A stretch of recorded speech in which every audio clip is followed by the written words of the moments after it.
Buenos días, ¿cómo están? Dios les bendiga. La verdad que es una honra para mí, un privilegio, palabras que las usamos siempre hasta que encontremos algún sinónimo. De que mi pastor y buen amigo Jorge me haya concedido la posibilidad de compartir con ustedes un taller en esta convención nacional. Algunos pastores ya he tenido la bendición de conocerles, a otros les estoy conociendo ahora. Como dijo un cirujano plástico, veo muchas caras nuevas. He tenido la oportunidad de escribir algunos libros, están allá al final. 45 en total, debe haber alrededor de unos 20 que debo haber traído. Por cuestiones de espacio y de equipaje hay solamente 3 de cada uno.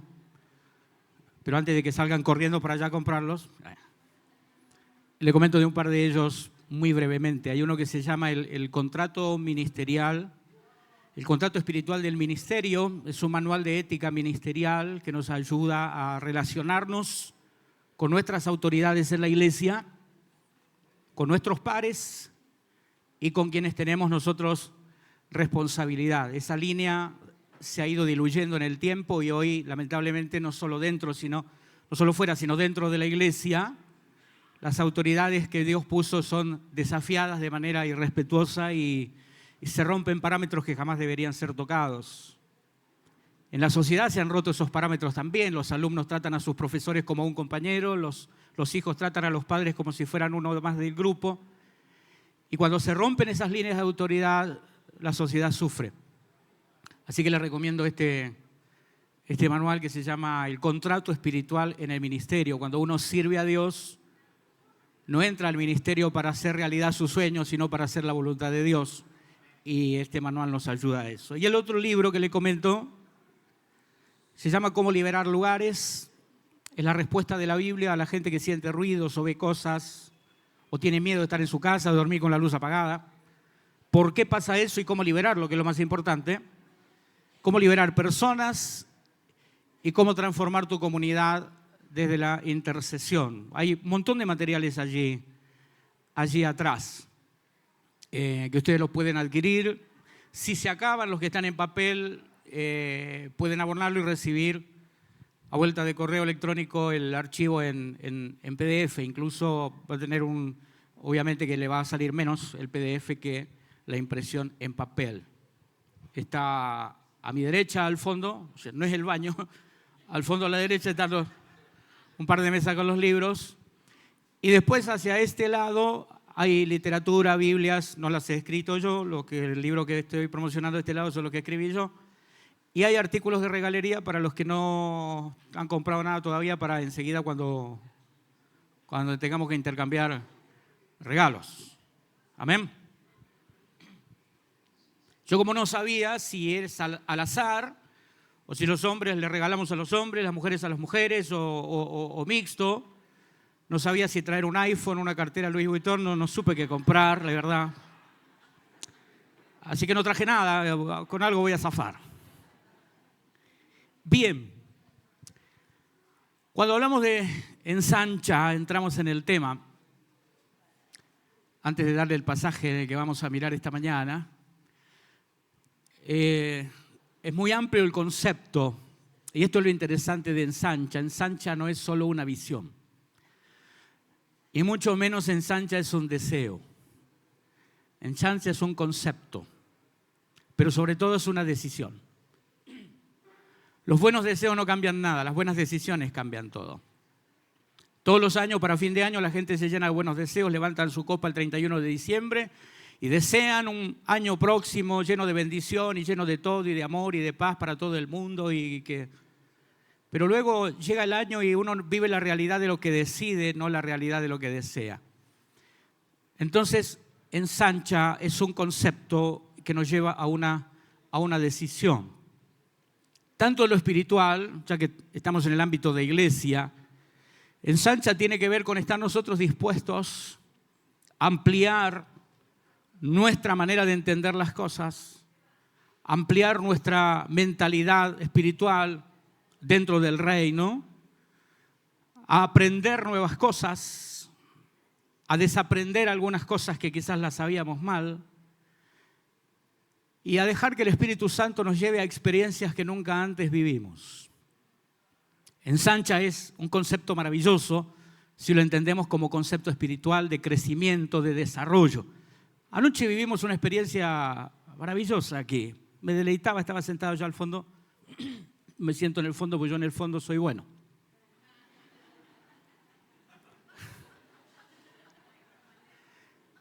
Y estaba el pastor que nos ministró anoche, el pastor Gerron. No está hoy, ¿no? ¿No vino hoy? Digo, si no voy a tener que predicar español e inglés. Y yo con el riojano y el catamarqueño me defiendo, ya inglés es otra cosa. Pero anoche estaba disfrutando de eso porque cuando termina de predicar y comienza a ministrar a las personas, anoche tuvimos en operación al menos 5 de los dones del Espíritu Santo en minutos. Uno a veces le llama a todo profecía, ¿viste? Cuando te llaman y te dicen algo, uno le llama a todo profecía. Y estuvo el don de profecía, pero anoche iba escuchando a medida que iba llamando y que iba diciendo el don de palabra de sabiduría porque reveló cosas del pasado. El don de palabra de ciencia porque mostró lo que Dios estaba haciendo en el presente y lo que iba a hacer en el futuro. El don de discernimiento de espíritu porque le habló a una persona y le dijo cómo era en su corazón. Y el don de profecía porque trajo consolación, edificación y exhortación. 5 dones en minutos. Digo, cuando los dones del Espíritu Santo están en operación, la iglesia es completamente imposible de ser infiltrada. Ayer escuchaba en la asamblea, no voy a decir todo lo de la asamblea, porque la asamblea es asamblea para los pastores nomás, pero una de las preocupaciones es a veces en no equivocarnos en lo que elegimos. Y los dones del Espíritu Santo están precisamente para que no nos equivoquemos. Cuando está el don de discernimiento de espíritu, usted ve la cara detrás de la máscara. Y no necesitamos esperar a ver los frutos para saber si el árbol es malo, porque cuando uno conoce el árbol, vos sabés si esa planta es de durazno antes que tenga durazno, le viste la hoja, le viste la textura, le viste la forma, el color del tronco, de las ramas, viste las flores y sabés diferenciar entre un almendro y un durazno. Entonces, si nosotros sabemos discernir en el espíritu, antes de que dé frutos, vos ya sabés delante de qué árbol estás. Así que Ensancha tiene que ver también con eso. Y qué maravilloso que en todas las reuniones los dones del Espíritu Santo nos aceleren en el tiempo y revelen cosas que solamente el Señor sabe y sane cosas que solamente Dios sabe que estaban ahí. Así que Ensancha tiene que ver con el Espíritu. Pero el tema que deseo compartir con ustedes esta mañana en los minutos que voy a tener tiene que ver con que cuando hablamos de Ensancha y nos llenamos, sobre todo cuando venimos a este tipo de encuentros, somos desafiados, somos motivados. Se nos habló anoche de cosechas de siembra, se nos habló anoche de luchar, de seguir soñando, de esperanza. Y salimos como, voy a usar una palabra que está muy de moda hoy, empoderados. La usan los congresos de mujeres nomás, pero la vamos a agarrar para todo. El asunto que cuando a veces sucede en los ministerios, en las congregaciones, lo que le pasa a los hermanos cada domingo en la iglesia, y es que la palabra realmente es poderosa y salen ahí con una dinamita encima y llegan a su casa y es como que la realidad los choca y dice, y está bueno, pero ¿y con qué lo hago? Así que permítanme esta mañana, en este primer taller, que me meta en un tema que es absolutamente necesario, aunque no se toque mucho en las reuniones y aunque haya pasado a ser a veces en los cultos una parte muy pequeña de la reunión cuando debería tener mayor trascendencia, y me refiero a las ofrendas. Un autodiagnóstico que uno hace en su mente cuando escucha la palabra ofrenda es ¿qué se le viene a la mente?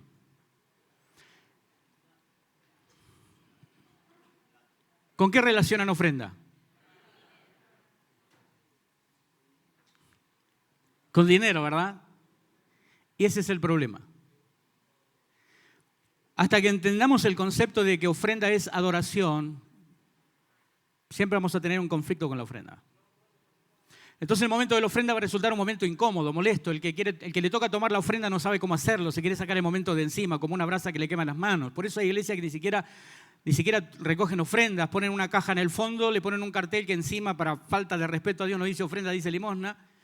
El que quiere pasa por ahí, echa una moneda, como que Dios fuera un mendigo que está esperando que le tiremos una moneda porque no tiene que comer hoy. Pero cuando escuchamos la palabra ofrenda, inmediatamente lo que tiene que venir a nosotros no es dinero, eso es adoración. Pero cuando nosotros pensamos que adoración es cantar lento, cerrar los ojos y levantar las manos y no lo relacionamos con el acto de dar, el momento de la ofrenda se vuelve un momento incómodo y entonces el que está tomando la ofrenda siente una cierta culpa de tener que estar tomando la ofrenda porque siente como que le está sacando la plata a la gente. De todas, y permítanme que nos incluya como si fuéramos una religión, a que no lo somos, pero de todas las religiones, los únicos que no han entendido en profundidad todavía que ofrenda es adoración, somos los cristianos. Todas las demás religiones entienden que cuando ofrendan algo pasa. Los umbandistas no ofrendan porque sí. Los satanistas no ofrendan porque sí. Los brujos no ofrendan porque sí. Y para ellos no es un momento incómodo. Para ellos el momento en el que ellos presentan su ofrenda es el momento más relevante de su reunión. Su reunión no tiene sentido si no hay una ofrenda en eso. Usted pasa por algunas esquinas en algunas ciudades, usted va a Tigre o va a la playa en Río Negro, o va a la playa en Uruguay o va a la playa en Brasil y usted va a encontrar flores de colores y va a encontrar collares y perlas de colores y usted dice a alguien se le ha perdido el collar. Son ofrendas a Iemanjá, la diosa del mar, que la envían y las olas la traen de vuelta a la playa. Hay ofrendas por todos lados, estamos rodeados de ofrendas. Usted va por la ruta y encuentra cantidades de botellas de agua debajo de un árbol. Toda la sociedad entiende el concepto de ofrenda y para ellos no es incómodo ofrendar. Pero cuando nosotros relacionamos ofrenda con dinero, sí. Y hay un pasaje que quiero compartir con ustedes. Es el más leído cuando se ministra la ofrenda y es 2 Corintios capítulo 9, versículo 6. ¿O no? Clásico. Es un clásico. Pero 2 Corintios capítulo 9 es un contexto del capítulo 8 y de todo el capítulo 9, que por razones de lógica no lo voy a leer todo, pero usted tarea para la casa. En el capítulo 8, el apóstol Pablo viene contándole a los corintios que los macedonios eran gente que era muy pobre, era una iglesia muy pobre, pasaba una necesidad terrible, pero a pesar de ser tan pobres, le rogaban a Pablo que los dejara ofrendar. Y dice, ellos de su profunda pobreza abundaron en toda riqueza de generosidad, dándose no solamente lo que tenían, sino se dieron primeramente a sí mismos. Y dice, y nos rogaban que los dejáramos ofrendar. ¿Cuánta gente conocen ustedes que les ruega, por favor, déjame ofrendar? ¿Verdad? Porque uno conoce gente que tiene conectado el bolsillo con los riñones, o sea, llega el momento de la ofrenda y le dan ganas de ir al baño.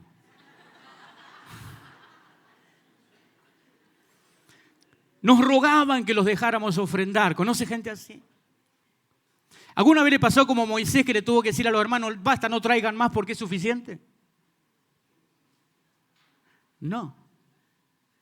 Nunca ocurrió.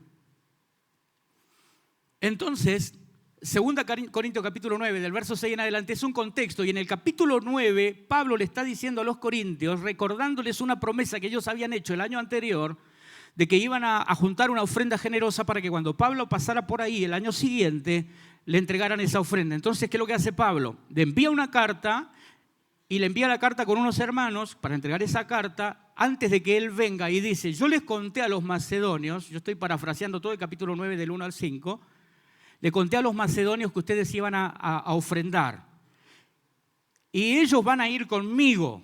No sea, dice Pablo, que cuando yo llegue pasemos vergüenza todos, ustedes y yo. Así que ustedes den como propusieron en su corazón. Lo que ustedes dijeron el año pasado que iban a dar, bueno, yo quiero encontrarme con eso que ustedes propusieron. Y ahora sí vamos al archiconocido, verso 6. Pero esto digo, el que siembra escasamente también segará escasamente. Y el que siembra generosamente, generosamente también segará. Cada uno dé como propuso en su corazón, no con tristeza ni por necesidad, porque Dios ama al dador alegre. Y poderoso es Dios para hacer que abunde en vosotros toda gracia, a fin de que teniendo siempre en todas las cosas todo lo suficiente, abundéis para toda buena obra. Pero ocurre una cosa bien curiosa, bien interesante, y es que a veces nos pasa como a los judíos no convertidos. Dice el apóstol Pablo que los judíos todavía leen a Moisés, pero lo leen con el velo puesto en sus ojos, entonces no se les revela Cristo. Pero cuando les sea revelado el Señor, el velo se le quitará, porque donde está el Espíritu de Dios hay libertad. A eso se refiere, ¿verdad? Pero a veces tenemos todavía un concepto de, que la ofrenda es dinero, y entonces como resulta tan incómodo el momento, se ministra la ofrenda a veces sin fe. Y de manera quizás hasta demagógica, para no hacer sentir mal a los hermanos. Y entonces podemos llegar a decir cosas como, hermano, al Señor no le importa la cantidad mientras usted lo dé de corazón. ¿Han escuchado eso? No levanten la mano, pero ¿lo han dicho? Pues dijeron sí, no levantaron la mano y dijeron sí, es lo mismo. ¿Sí? Se mandaron al frente.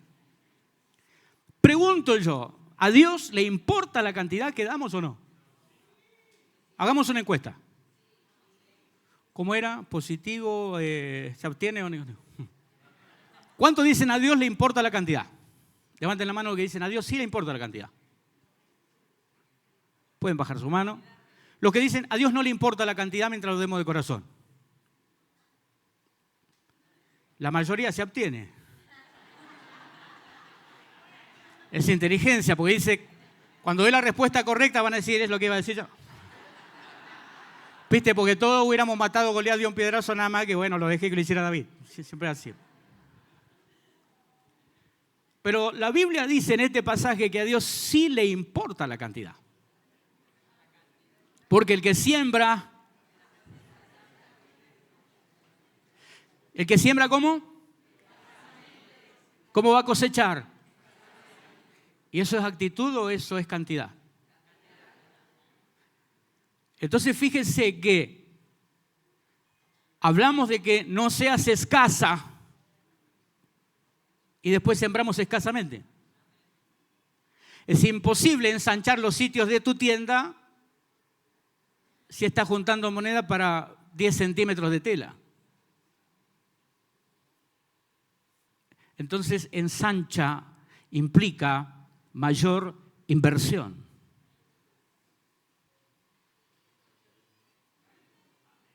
El crecimiento produce mayor inversión, ¿o no? Todo crecimiento produce mayor inversión. ¿Cuántos tienen hijos? ¿Cuánto dinero invertías? No voy a decir gastaba porque suena feo. ¿Invertías en tu hijo cuando era bebé?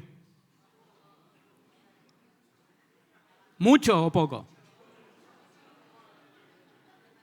Ahora que le tenés que pagar el colegio, ¿qué preferís? ¿Que siga usando pañales o que vaya al secundario?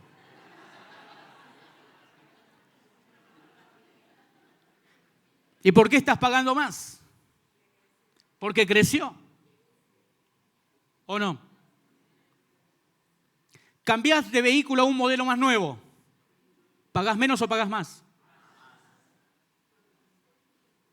¿Te cambiaste de una casa chica a una casa más grande?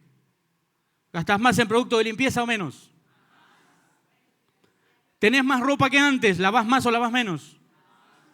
Entonces, a mayor crecimiento, mayor inversión. Es imposible crecer más invirtiendo lo mismo. El asunto es que queremos crecer y seguir pagando lo mismo. Pero todo crecimiento requiere mayor inversión. El que siembra escasamente y el que siembra abundantemente, porque solo esta versión dice generosamente, las otras versiones dice abundantemente y está hablando de cantidad. Es una palabra compuesta, hagamos este ejercicio, diga escasamente. Córtela por la mitad. Dé la vuelta.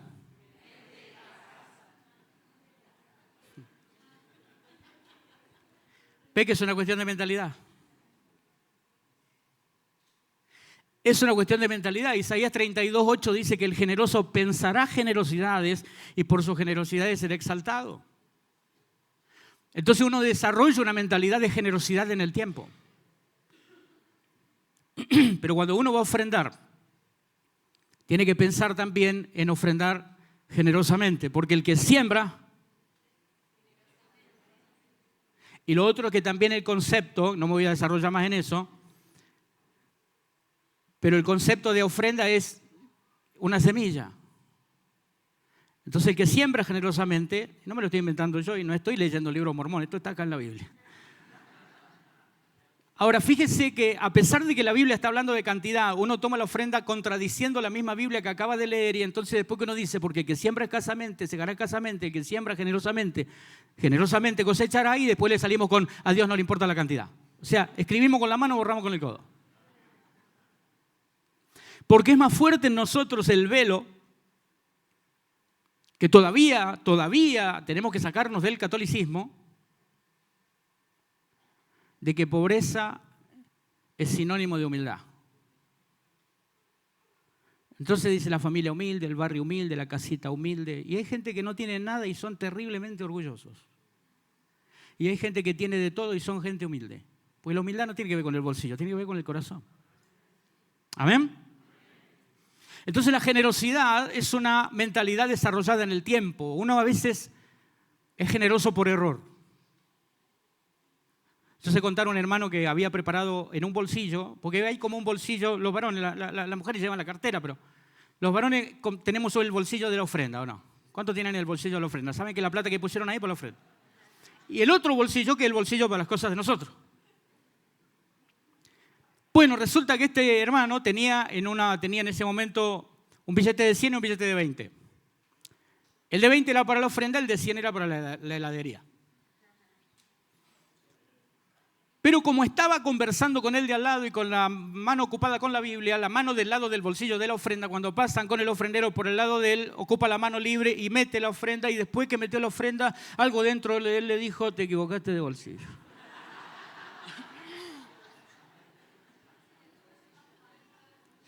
Quería asegurarse, entonces va del lado del bolsillo de la ofrenda y así disimuladamente le empieza a sacar de poquito.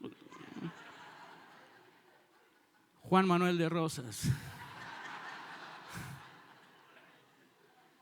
O sea que si Juan Manuel de Rosas está acá, el que va en el ofrendero es...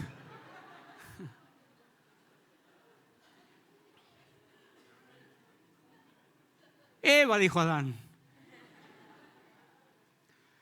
Y tuvo el primer impulso de alcanzarlo al hermano de la ofrenda y decir, me equivoqué,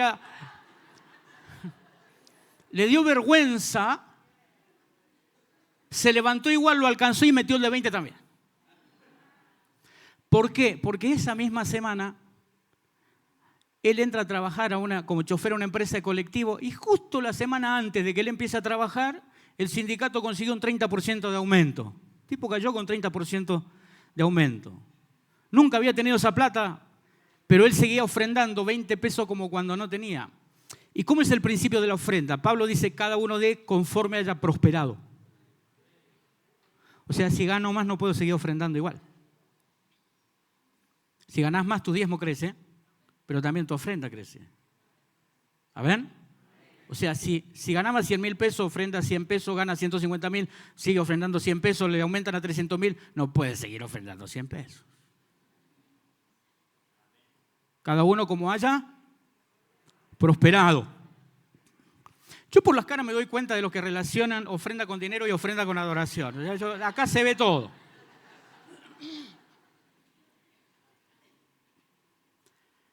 Entonces, a veces se lee la palabra y se enseña otra cosa o se dice otra cosa.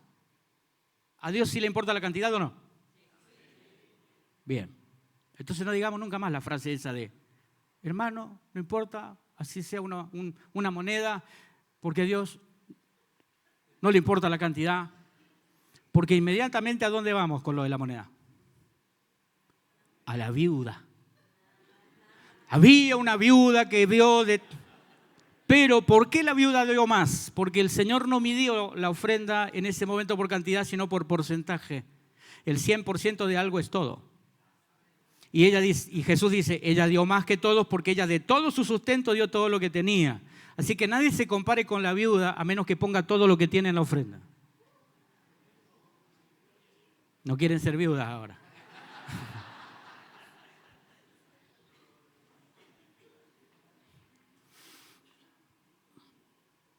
¿Cuento lo de Chile o no cuento lo de Chile? ¿Lo cuento? Son chismosos, ¿eh? Ni saben qué, pero cuéntelo. Estaba predicando hace varios años en Chile, en aquella época el cambio nos favorecía a nosotros, era cuando nosotros íbamos a Chile y encontrábamos todo barato, ahora es al revés. Ahora vienen de Chile para acá y encuentran todo barato. Y se llevan las primeras marcas que uno dice, mirá a cuánto se fue la leche, qué loco. Y ellos se llenan el carro de esa leche. Pero en ese tiempo era al revés. Entonces estoy predicando en Chile, aniversario de una iglesia, y me tocaba a mí predicar el día sábado, el día domingo. Sábado predicaba otro pastor que había invitado de Estados Unidos, el domingo me tocaba a mí. Y estoy ahí porque la iglesia de Chile, los pastores están sentados en una silla así detrás del predicador. Estilo metodista pentecostal, todos sentados acá, todos mirando por el lado de la gente, así que era inevitable ver la mesa de las ofrendas, que no era un ofrendero, era una mesa, y los hermanos venían, en el momento de la ofrenda, venían y ponían la ofrenda. El ruido de las monedas.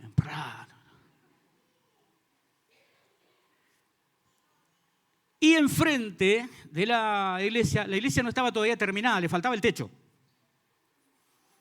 Y enfrente había un carrito panchero, que en Chile al pancho no se le dice pancho, se le dice completo. Si usted va a Chile tiene que pedir un completo y no pida gaseosa, pida bebida. El asunto que yo veía, venían y el puñado de monedas, venía el papá, la mamá, los hijos, y las monedas, una montaña de monedas en la mesa, algunos dejaban algunos billetes. Pero cuando termina la reunión, una pila de gente enfrente comprando panchito. Y a aquel no le pagaban con moneda, le pagaban con billetes. Yo se lo voy a traducir al idioma chileno para que entienda cuál fue la conversación que yo escuché. Salgo, me acerco al carro panchero y escucho esto. ¿A cuánto está el completo con bebida?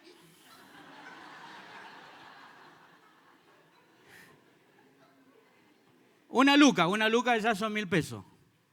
Una luca, 1.000 pesos. Ya, pues. ¿Tú vayas a querer un completo? Ya, entonces un completo para mí, un completo para mi esposita y un completo para los cabritos. 4 panchos, 4.000 pesos. Con la bebida 200, 300 pesos salía. Ya, pues con bebida, pues. Me sale parecido. Un montón de gente comprando. No sé cuánto pancho vendió el hombre. Mucho. Al otro día me toca predicar el día domingo. Te voy a enseñar de la ofrenda. Era el último día.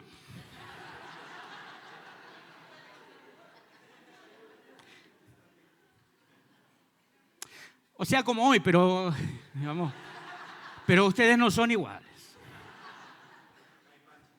No hay pancho, o sea, por eso.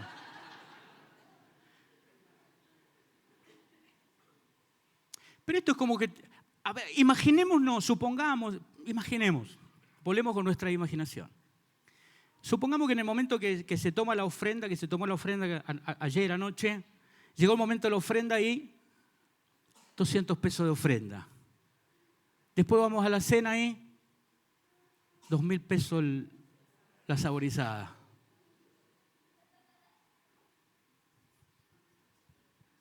La dejo picando, dijo el mosquito. Al otro día, domingo, ayer estaba sentado acá mirando cuando ofrendaban y vi que pasaban y ofrendaban monedas. Y digo, en la Biblia habla de una persona que ofrendó una moneda y que fue la viuda. Y los hermanos pusieron una cara de ternura, como se sintieron que todos eran aquella viuda. Y le dije, pero la viuda dio todo lo que tenía, ustedes no.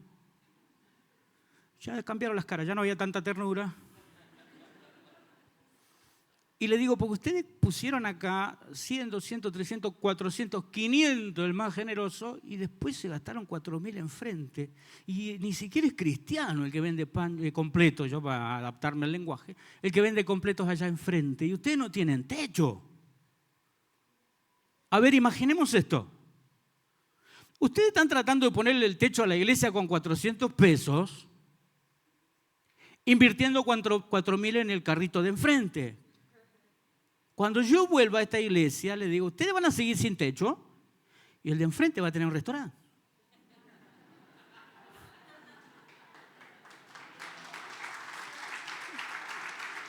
¿A dónde están invirtiendo?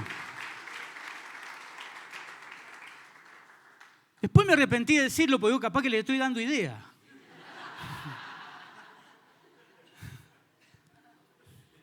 Capaz que lo toman por la fe y dicen, amén, sí, pastor, ya no comemos más completo, vamos a cruzar allá enfrente a comer una cazuelita de marisco. Ahora, el otro concepto que también está en el mismo pasaje es cuando nosotros decimos, hermano, usted dé lo que usted sienta en su corazón. ¿Lo han escuchado? ¿Lo han dicho? Bueno, eso no dice la Biblia. La Biblia no dice cada uno dé como sienta. ¿Qué es lo que dice? Cada uno dé como propuso en su corazón.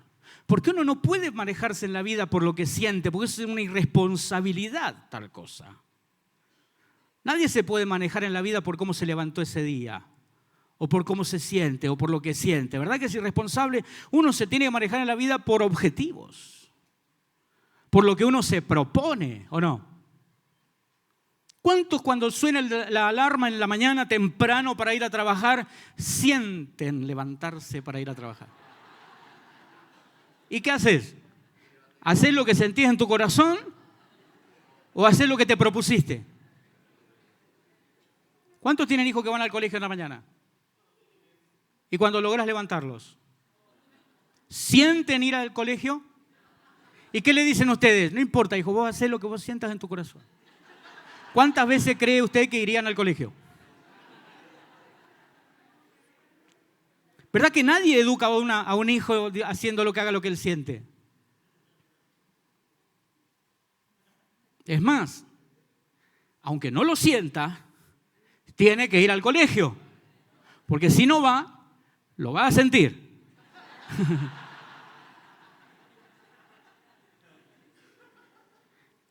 ¿Cuántos sienten salir a caminar en la mañana temprano?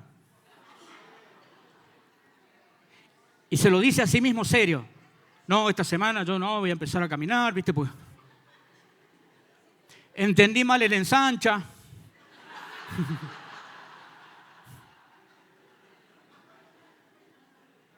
Bueno, ¿para qué ponen ese lema también? Si saben cómo soy.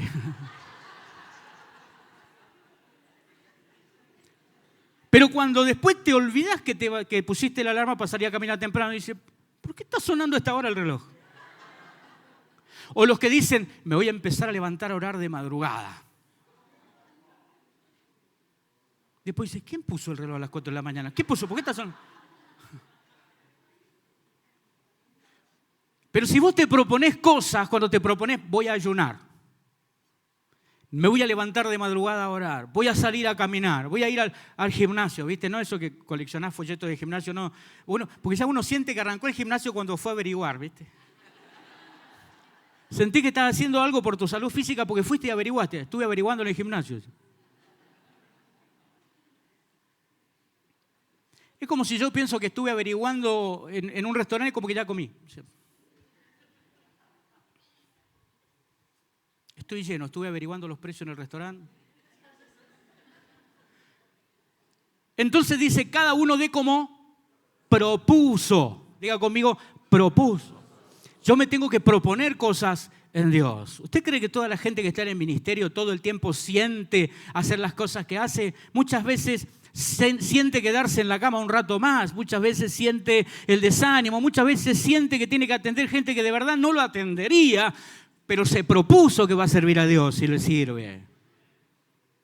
Algunos de ustedes quizás ni siquiera sentían venir acá, no sentían estar acá, porque ¿qué es lo que sentían? Y bueno, sacaban números, sacaban cuentas, entonces dice, bueno, es que es un costo y todo esto, pero se propuso venir acá. Y usted no está acá por lo que sintió, sino por lo que se propuso. Usted sale de acá a servir a Dios no por lo que usted siente, sino por lo que se propone. Porque quizás usted va a estar predicándole a gente que el día de mañana se va a ir a otro lado y va a hablar peste de usted. Lo llamó para eso.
Así que olvídese de eso, de cada uno de como la mentalidad de lo mínimo.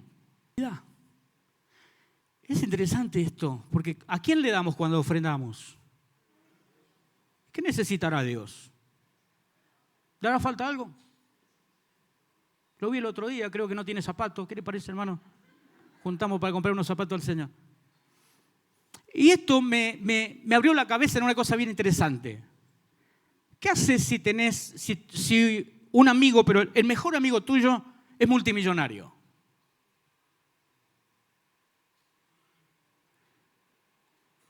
Y le tenés que regalar algo porque viene su cumpleaños. ¿Qué le regalas?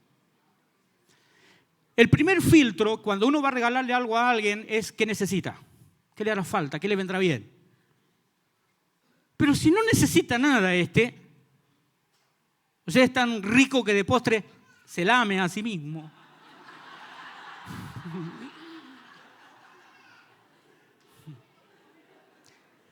No podés pensar en qué le hará falta, qué necesita.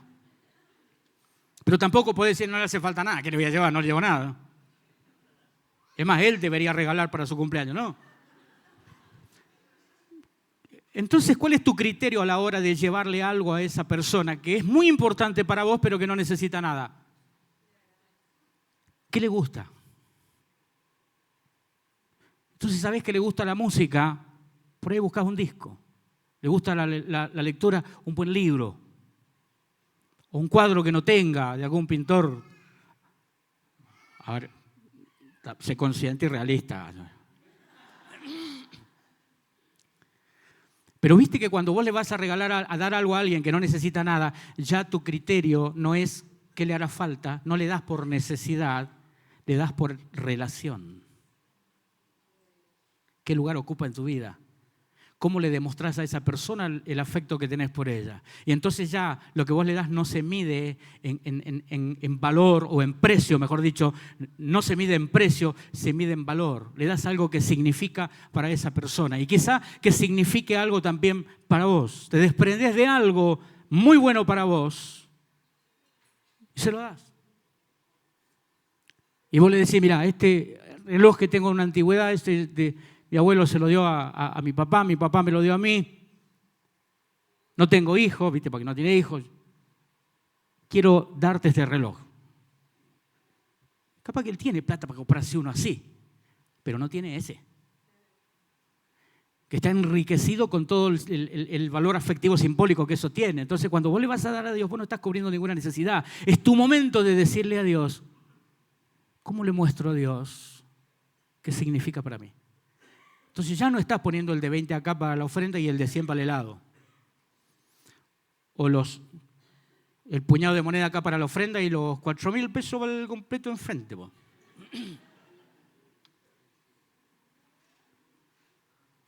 Por eso dice no con tristeza ni por necesidad. La ofrenda es tan individual, tan personal, tan personal, que es el momento en que vos le vas a mostrar a Dios qué significa. No le va a pagar nada, no tenés cómo pagar, no tenemos cómo pagarle nada, no le podemos canjear cosas, no le podemos comprar nada a Dios. Es afectivo. Es afectivo. Que signifique algo para vos. ¿Vieron el pasaje de Caín y Abel? Génesis 4, verso 2. Dice, aconteció que vino Abel y trajo de lo más gordo de sus ovejas una ofrenda para Dios. Y vino también Caín, el cual trajo también del producto de la tierra una ofrenda para Jehová. Era lógico que Abel trajera una oveja porque era pastor y era lógico que Caín trajera verduras porque era agricultor. Cada uno traía lo que producía y eso está bien. Pero fíjese que dice ese pasaje, y le agradó a Dios Abel y su ofrenda, pero no le agradó Caín ni la ofrenda suya. ¿Qué es lo que le agradó primero? Abel. Y después le agradó la ofrenda. Porque lo que damos nunca va a tapar lo que somos. O sea, si yo pienso que soy una persona que se puede mandar cualquiera y después como pongo plata, Dios me tiene que bendecir, estoy completamente equivocado. A Dios primero le agrada lo que somos. Entonces le cae bien lo que le damos. ¿Viste cuando te cae mal a alguien y se quiere hacer el gracioso? Decía encima se quiere hacer gracioso. Cuando amas a tus hijos o no. ¿Cuántos aman a sus hijos? ¿Viste cuando le hacen hacer dibujitos en la escuela? Dibujar tu familia. ¿Cómo te dibujan? Desproporcionado. La cabeza para un costado. Y ahí psicológicamente los maestros te sacan la ficha de cómo sos, ¿viste? Porque si hacen uno grandote y la cabeza chiquita, si hacen más grande a la mamá que al papá, ya la figura de autoridad materna, es más, te sacan la ficha. Así que vos ayudale con los dibujos a tu hijo. No lo dejes dibujar solo. Un brazo más corto, más chico que el otro. Un brazo más gordo que el otro. 3 dedos te hace. ¿Y qué es lo que le decimos cuando viene con el dibujito? Qué precioso tu dibujo. No le decís la verdad. Porque la verdad es cruel en ese momento. Mirá qué horrible lo que hiciste. ¿Cómo? ¿Con qué necesidad? Míralo, mirá que parezco. Un brazo de tiranosaurio, el otro de chimpancé. Eso no soy yo. Yo no soy así. Borrá, haceme de nuevo. No. Ahora, ¿por qué lo que trae no es perfecto? Pero haces un cuadrito, lo guardás, lo conservás por años. Después a él le da vergüenza la barbaridad que hizo, anda buscando el dibujo para romperlo. Pero vos lo guardás, ¿por qué? Porque amás al que lo hizo.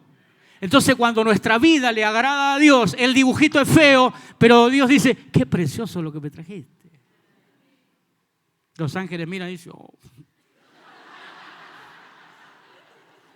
Bueno, pero el hijo es el hijo.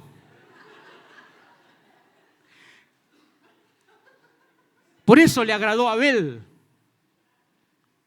y su ofrenda. Y no le agradó a Caín. ¿Por qué no le agradó a Caín? ¿Y sabe qué es lo que hizo Caín? Cambió la cara.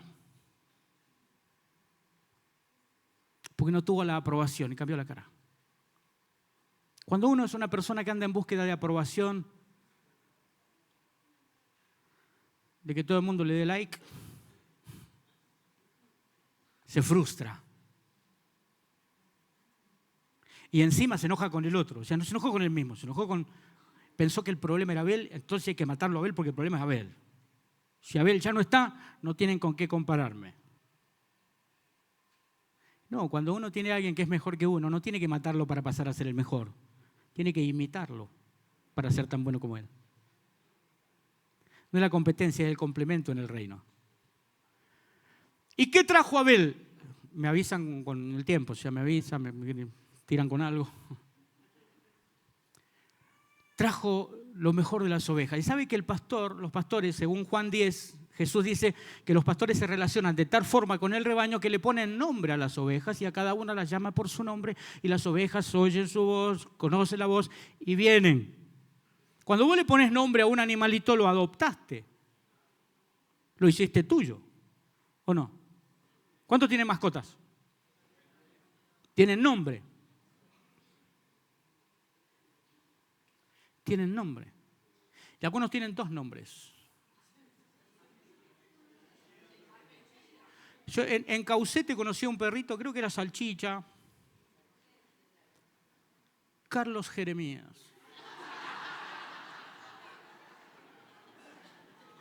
O sea, todo el mundo, Bobby, Copito, Manchita, Carlos Jeremías. Yo creo que los perros del barrio le hacían bullying al Carlos Jeremías. ¿Cómo te vas a llamar así? No le pregunté cómo se llamaba el hijo, porque capaz que al hijo le puso Manchita. ¿Qué sé yo?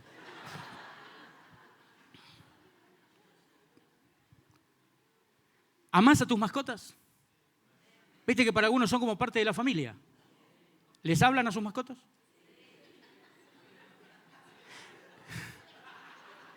Como si fueran una persona le hablan, ¿no?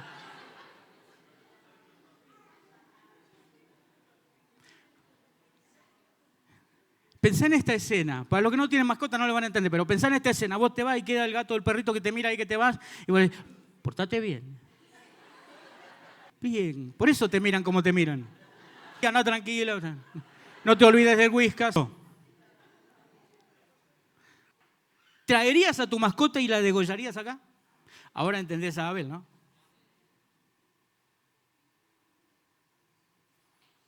Porque cuando les pones nombres a los animales te conectás con ellos. Entonces, Abel se conectó con su ofrenda. Significaba algo para él. Quizás no significaba mucho para otros, pero para él significaba mucho. Así como para el niño que hace el dibujito feo, es su dibujito y él te dibujó lo mejor posible. Significa mucho para él y significa mucho para vos que lo recibiste. Si él hace y le lleva ese dibujo al vecino, ese dibujo anda tirado por ahí. Pero vos se lo recibís. Ahora, Caín, ¿qué es lo que hacía Caín? Tenía verduras. ¿Ustedes se conectan con sus verduras? ¿Verdad que no? Los que tienen un caniche, agarran el caniche, van a la casa de los padres y dicen, vino a ver a los abuelos, como si fueran los abuelos del perro, ¿o no? Pero nadie llega con un zapallo y dice, vino a visitar a los abuelos. No te conectás igual, ¿verdad? Yo adopté una vez un animal, un chivito, como dicen en Córdoba, un cabrito. Me encariñé y le puse nombre. Y lo llamaba yo y jugaba con él.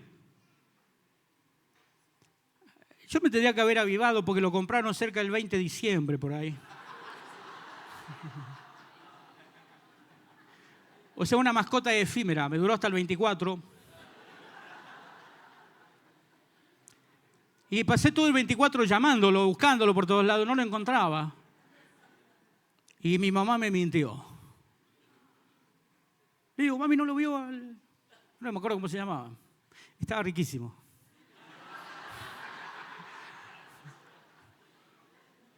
Bueno, tiene su corazón, pero también tiene su estómago. Y mi mamá me dice, no sé, se habrá ido. ¿Qué se va a ir? Aparte, después era imposible que se hubiera ido porque había dejado la ropa colgada en el galpón. Y yo sabía que el desnudo no iba a ningún lado.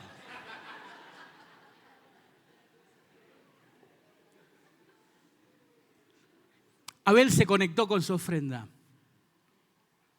Por eso la dio. Y por último, para cerrar, dice, Dios ama. ¿Y nosotros cómo lo hemos reemplazado ese versículo? Dios bendice al dador alegre. Y no es lo mismo. No es lo mismo amar que bendecir. Porque vos no podés amar a alguien si no decidís hacerlo. Pero podés bendecir gente que vos no querés bendecir. Les cuento lo que me pasó a mí. Yo bendije, en Tucumán bendije a una persona con un celular.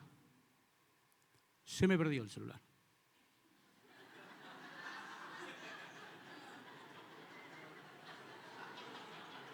No estoy acusando a nadie, se me perdió, se me cayó a mí. Se me cayó el celular, lo perdí. ¿Alguien lo encontró? ¿Fue una bendición para el que lo encontró o no? ¿Quería bendecirlo yo? No. ¿Lo amo? Menos. Así que diga Dios bendice a la hora alegre no significa nada. Pero cuando dice Dios ama, involucra decisión. Entonces uno da con alegría. Y para que Dios reciba lo que le das, tenés que saber elegir lo que le das. No le puedo dar el billete falso, el roto, el que nadie quiere, el que está todo rayado. Mi mamá me enseñó que si era moneda era la más brillante, si era billete el más nuevo. Mi mamá cambiaba los billetes del diezmo cuando llegaba uno nuevo, sacaba el viejo y le metía uno nuevo, crujiendo el billete. Ahí venía. Recién hecho venía. Era niño todavía el prócer cuando llegaba el billete. Así de nuevo era.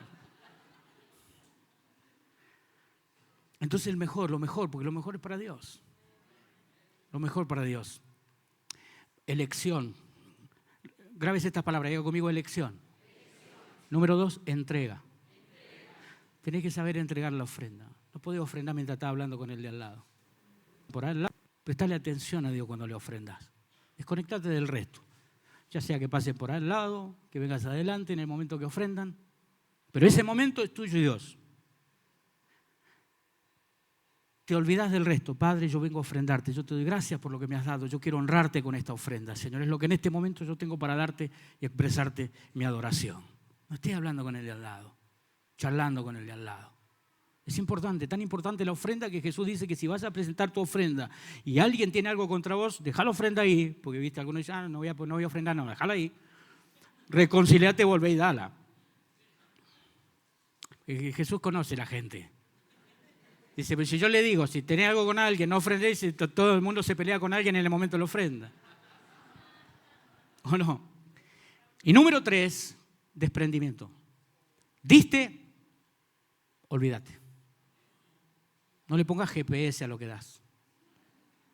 Para seguirlo. A ver, ¿a dónde va? ¿Qué hizo con lo que le di? No está usando los zapatos que le regalé. Ya se los regalaste, que haga lo que quiera. Elección. Entrega. Desprendimiento. Póngase de pie.